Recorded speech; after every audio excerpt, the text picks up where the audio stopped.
friends of the blend. Now, I don't have many games that use the economy, but I have the notable exception of Small World, where you get to use gold to buy items from a tech tree to upgrade your people. Baker, And are you seriously going to try to explain the rules to Small World again? Do you not remember what happened in episode 5? Yeah, Daddy.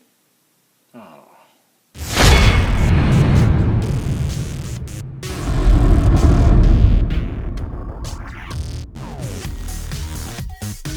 Hey friends of the blend, I don't have any games that really focus on the economy as a theme, so I thought instead I would go slightly askew and focus on our personal economies as it relates to our hobby.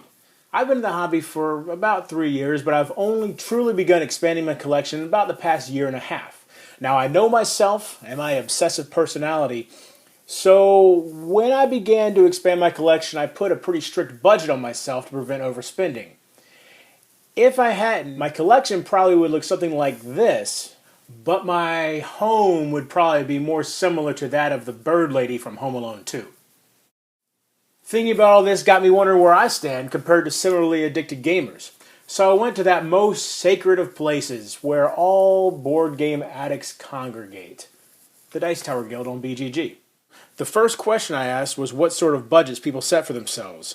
Out of 402 people who responded, the largest portion, just over 24%, said they budget themselves to $50 to $99 a month.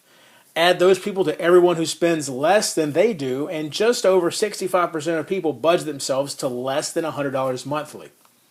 Also of note is that a little less than 1 in 5 people that responded said that they don't set a budget for themselves at all. One BGG user pointed out, though, that no budget does not equal excessive spending. He pointed out that he generally orders games in large quantities, but only a few times a year. If you look at what he spends in a year, it actually breaks down to roughly $66 a month.